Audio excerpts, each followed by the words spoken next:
मेरा पहला प्रवास है और इसके पहले मैं आज का लोकसभा सीट पर भी आई थी। तो सभी को नए साल की शुभकामना। और आज़ादी के अमृत काल में प्रधानमंत्री जी के नेतृत्व में जिस तरह से देश ने प्रगति करी है और एक डेवलपमेंट का मॉडल जो लोगों को हम लोगों ने दिया है, कई सारी ऐसी योजना है जो गरीब लक्ष्य योजना लोगों तक पहुंचाकर हम लोगों ने उनकी जीवन को बहुत अच्छे नए तरीके से अंजाम दिया है। सबसे पहला जो काम कोविड वैक्सीनेशन का, सबसे ज़्यादा 7 करोड़ से ज़्यादा 2 खुराक यहाँ के लोगों को लग चुकी है। और आपने देखा होगा पूरी दुनिया में लोग कोविड के लिए अब भी लड़ रहे हैं।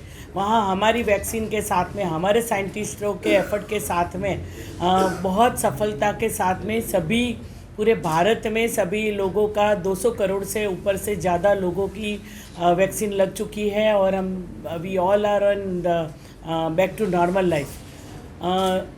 मैं गुजरात से आती हूँ और वहाँ पे डबल इंजन की सरकार है, तो जिस तरह से केंद्र की योजना की सफलता वहाँ देखने को मिलती है, इतना मुझे यहाँ देखने को नहीं मिलता।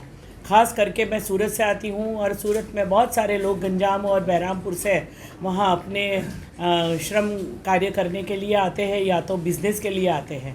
तो उन लोगों को भी आप, उनके साथ में भी आप बातचीत करके ये जो डिफरेंस है वो आप देख सकते हैं। सबसे ज़्यादा कोविड के समय में 700 से ज़्यादा ट्रेन सूरत से चली। इसमें यूपी बिहार के साथ में उड़ीसा में ये ज़िले तक ये बहुत सारी हमने ट्रेन निकाली जहाँ लोग को अपने अपने घर पे वापस जाना था। अभी भी बहुत सारी ऐसी सरकार की योजना है, जो सबसे बड़ी अन्न सहाय योजना, जो गरीबों को अन्न सहाय के तरह जो मुफ्त सहाय योजना है, वो भी पूरी दुनिया में सबसे बड़ी योजना है। और ये योजना के साथ में हम गरीबों के जीवन में एक नया प्रकाश लेके आते हैं। वैक्सीनेशन के साथ साथ में ये अन्न सहाय योजना के माध्यम से हम लोगों ने जो भारत की कल्पना की है, और ख़ास करके ऐसे समय में जहाँ G20 समिट का आयोजन होने जा रहा है, हम पूरी दुनिया को, अपने भारत को दिखाना चाहते हैं कि वसुधैव कुटुंबकम की प्रेरणा को कैसे हम लोग पूरी दुनिया में लेके जा सकते हैं। One earth, one nation, one future, यही सिद्धांत लेके हम आगे चलते हैं। और पूरे देश में 56 जगह पे ये उसका शोकेसिंग होगा, जिनका कल्चरल महत्व होगा, जहाँ पे अलग अलग प्रकार से सेमिनार वगैरह भी होंगे, जिसमें उड़ीसा को भी पसंद किया गया है। ऐसा नहीं है, जहाँ पे पूरे भारत में सभी जगह पे पूरी G20 समिट का आयोजन भी होगा। अभी जब विश्व गुरु के रूप में भारत एक अच्छी तरह से उभर रहा है, तो बहुत सारी ऐसी योजना है कि हम लोगों ने जो राष्ट्रीय ऊर्जा संस्थान में परिसर में एक अंतर्राष्ट्रीय गठबंधन से पहली बार मेजबानी कर रहे हैं। इसमें इसके साथ साथ में जैसे योग को लोगों ने सर्व स्वीकृति दी थी और UN ने मान्यता दी थी, उसी तरह ये ईयर 2023 मिलेट्स ईयर के नाम पर हम लोग ने उनका जो सुझाव रखा है प्रधानमंत्री ने, तो पूरी दुनिया ने उसको एक्सेप्ट कर लिया है। जैसे रागी, बाजरा, जवार, मोटा अनाज जो होता है, जिसके लिए भारत जाना जाता है, तो उसके उपयोग से हम स्वस्थ भारत की ओर आगे बढ़ पाएंगे। सबसे बड़ी आयुष्मान योजना जो बाकी क्षेत्र के लोग जिससे लाभान्वित होते हैं, ये योजना का सहयोग यहाँ पे नहीं मिलता है। और बहुत सारी ऐसी योजना है, जब पार्टी के लोगों से बात करके, लोगों से उनकी अपेक्षा या उनसे फीडबैक से मुझे ये जानने को भी मिला कि बहुत सारी ऐसी योजना है जो केंद्र सरकार की योजना को अपना नाम देकर यहाँ पे उनका लोगों को उनको अलग तरीके से ये योजना के बारे में बताना। सबसे बड़ी योजना जो होती है प्रधानमंत्री आवास, हर गरीब लोगों को घर देना, जो हम लोगों ने संकल्प किया था, और किसानों की आय दुगना करना, तो ये दोनों चीज़ों में यहाँ सरकार ने ऐसा कर लिया है कि अगर वो योजना का नाम बदलकर उनको ये भ्रमित किया जाता है कि ये योजना राज्य सरकार की है, जबकि सबको पता है कि महिलाओं के नाम घर लेने से 1,10,000 तक की, 1,00,000 से 80,000 तक की राशि उसके अकाउंट में जमा होती है, और उसके 2 किस्तों में बनने के बाद ही यह घर आवास बनता है, या तो शहरी क्षेत्र में है या तो रूरल क्षेत्र में है। सबसे ज़्यादा योजना यहाँ पे सरकार ने करी है। जब फानी का आक्रमण हुआ तब भी 3,338 करोड़ का विशेष अतिरिक्त केंद्र की सहायता यहाँ पे दी गई है। तो केंद्र सरकार ने रेलवे बजट के लिए, जैसे मैं रेल मंत्री हूँ, अब तक की सबसे ज़्यादा रकम यहाँ पे दी है 9,734 करोड़ रुपये की। लेकिन रेलवे के डेवलपमेंट के लिए हमें ज़मीन एक्वायर करनी होती है और इसके साथ में जो रूरल एरिया या फॉरेस्ट एरिया है उसमें क्लियरेंस चाहिए। तो बड़े बड़े प्रोजेक्ट इसके कारण, वो मान्यता न मिलने के कारण आगे नहीं बढ़ पा रहे हैं। तो ये बजट जो अब तक का सबसे बड़ा बजट रहा 9,734 करोड़ रुपया, जो वार्षिक आवंटन से 10 गुना, जो कांग्रेस के समय में मिलता है उससे 10 गुना ज़्यादा है। खास करके आपदा के समय हमेशा प्रधानमंत्री जी यहाँ पे सबके साथ में, लोगों के साथ रहे। सबसे अच्छी बात जो हम महिलाओं के लिए हुई, क्या यहाँ से द्रौपदी मुर्मू जी को राष्ट्रपति के सर्वोच्च स्थान पे बिठाकर एक अच्छा उन्होंने एग्जाम्पल लिया कि किस तरह से ये महिलाओं के प्रति सम्मान की बात, जहाँ सबसे ज़्यादा किस्से हमें सुनने मिलते हैं कि यहाँ दहेज के नाम पर या तो महिलाओं के प्रति उत्पीड़न करना, ये चीज़ें सामने आई है। असुरक्षित शिशु और महिला, ये सबसे ज़्यादा रेशियो जब यहाँ पे हुआ है कि 2021 में 1.36 लाख आपराधिक मामले दर्ज किए गए, जबकि 10,000 में 1,21,000 की संख्या थी, वो बढ़ गई है। राज्य भर के पुलिस स्टेशनों में बलात्कार के 1,563 मामले दर्ज किए गए हैं आज तक, और यौन उत्पीड़न मामले में भी 4-5 हज़ार से अधिक मामले दर्ज किए गए हैं। चिंताजनक शिशु और मातृ शिशु जो मृत्यु दर है, इसमें भी सबसे टॉप पर बोले जा सकते हैं कि उड़ीसा में सबसे खराब प्रदर्शन के राज्यों में से एक चुना हुआ है कि 37.26 आबादी पोषण से वंचित है यहाँ पे लोग, और जबकि बाल और किशोर मृत्यु दर में भी 2.23% से ज़्यादा ये लोग का मृत्यु दर होता है। सरकार में 22 साल रहने के बाद भी ये जवाब उन्हीं से मैं नवीन बाबू से मांगूंगी कि माताओं और बच्चे का मृत्यु दर में इतना बढ़ावा क्यों हो रहा है।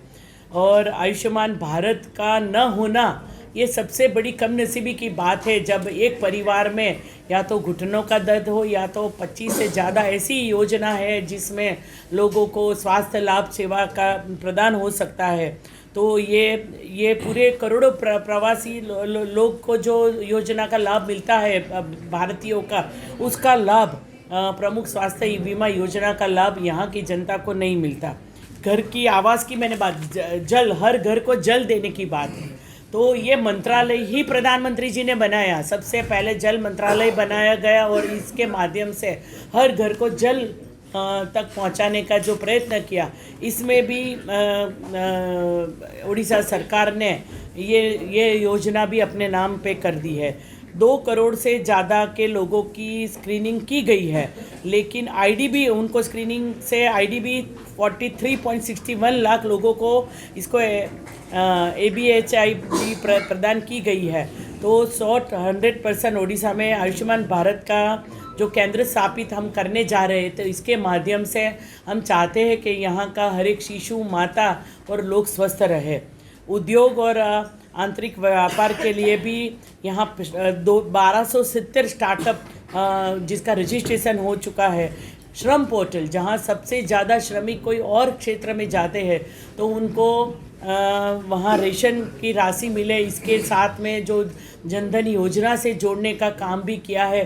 तो ई श्रम पोर्टल भी बनाया गया और इसके माध्यम से 1.33 करोड़ श्रमिकों का यहाँ पे पंजीकरण भी हुआ है।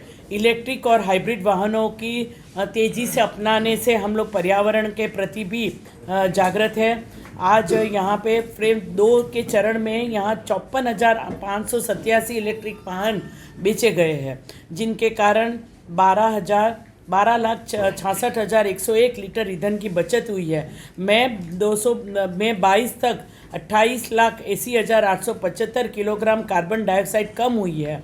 ओडिशा में 1,971 ई वाहनों की बिक्री हुई और 42,587 लीटर ईंधन की बचत हुई। ई लेन देन के माध्यम से हम लोगों ने डिजिटल लेन देन के लिए भी उड़ीसा में उक्त अवधि में 73,37,56,700 से ज़्यादा का ई लेन देन हुआ है। जीएसटी संग्रह में भी मैं मानती हूँ कि अप्रैल 2022 में सकल जीएसटी राजस्व 1,67,540 करोड़ रुपया है, जिसमें सीजीएसटी 33,160 करोड़ रुपये और एसजीटीएस के 41,793 करोड़ रुपये के साथ में ये सर्वोच्च जीएसटी संग्रह है। 2022 में भी उच्चतम स्तर पर रहा, जो पिछले महीने 1,42,095 करोड़ रुपये के संग्रह के साथ में हमने 25,000 करोड़ रुपये ज़्यादा अधिक इसमें पाए गए हैं। राष्ट्रीय राजमार्ग के लिए निर्माण किया गया, जिसमें उड़ीसा में अगस्त 2021 तक 5,897 किलोमीटर तक राष्ट्रीय लंबे राजमार्ग का निर्माण किया गया। और जनधन योजना के माध्यम से लोगों को, गरीबों को जोड़ा गया। एमएसएमई की छोटे पैमाने की लोन दी गई इनको साथ जोड़कर स्ट्रेंथन करके आत्मनिर्भर भारत की ओर बढ़ते हुए, जैसे मेरे टेक्सटाइल मिनिस्ट्री से भी हम लोगों ने आर्टिज़न कार्ड बनाए हैं। आर्टिज़न कार्ड में भी सबसे ज़्यादा महिला जो घर पे काम लेके हैंडलूम हैंडीक्राफ्ट से जुड़ी हुई है, जिनको भी उनकी सुविधा के लिए वंचित रखा गया है, क्योंकि हमारी योजना में जो समर्थ की ट्रेनिंग होती है, जहाँ ट्रेनिंग करके उनको अपने आप को स्किल डेवलप करके उनको और ज़्यादा अपनी चीज़ें बेचे। आपने देखा होगा हैंडलूम हैंडीक्राफ्ट के लिए उड़ीसा में बहुत सारी अवकाश है, उसके लिए हम कर सकते हैं, लेकिन जो सेंट्रल की स्कीम के साथ जोड़ने की बात आती है, तब ये जो आंकड़ा होता है उनमें हम लोगों को सहयोग नहीं मिलता।